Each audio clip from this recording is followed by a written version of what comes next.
Uy, está temblando. A ver, con tranquilidad. সংবাদ সম্মেলনে কথা বলছিলেন মেক্সিকোর প্রেসিডেন্ট ক্লডিয়া শেইনবাউম। এমন সময় হঠাৎ ঝাঁকুনি, বাজতে শুরু করলো সিসমিক অ্যালার্ম। তবে আতঙ্কিত না হয়ে ধীর পায়ে স্টেজ থেকে নামেন প্রেসিডেন্ট।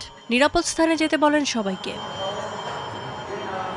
দেশটির বিভিন্ন স্থানও কেঁপে ওঠে একইভাবে। কোথাও কোথাও ভেঙে পড়ে ঘরবাড়ি, দেখা দেয় ফাটল। দুলতে থাকে স্মৃতিস্তম্ভ সহ বিভিন্ন স্থাপনা। কিছুক্ষণ পরই আবার স্টেজে উঠে আসেন শেইনবাউম।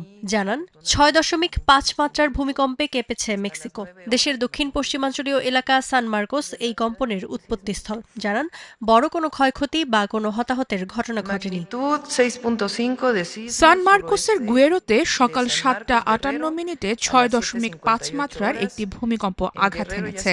ভূমিকম্পে প্রভাব কেমন পড়েছে তা জানতে এরই মধ্যে জরুরি সেবার সদস্যরা টহল শুরু করেছে। এখন পর্যন্ত কোনো ক্ষয়ক্ষতি ও হতাহতের খবর পাওয়া যায়নি। সকাল ৯টার দিকে ৪.২ মাত্রার ছোট ছোট কিছু আফটার শকও অনুভূত হয়েছে। Y de la Ciudad de México. তবে এর কিছুক্ষণ পরেই দুজনের মৃত্যুর খবর পাওয়া যায়, যাদের মধ্যে একজন কেন্দ্রস্থল গুয়েরোর বাসিন্দা ও আরেকজন মেক্সিকো সিটির। এদিকে দেশটির ভূকম্পন পর্যবেক্ষণ সংস্থা বলছে কয়েকটি নয়, বড় কম্পনটির পর প্রায় 450 আফটার শক অনুভূত হয়েছে, যার মধ্যে সবচেয়ে শক্তিশালীটি ছিল 4.7 মাত্রার। মার্কিন ভূতাত্ত্বিক জরিপ সংস্থার তথ্য মতে মূল কম্পনটির উৎপত্তি ভূমি থেকে ৩৫ কিলোমিটার গভীরে।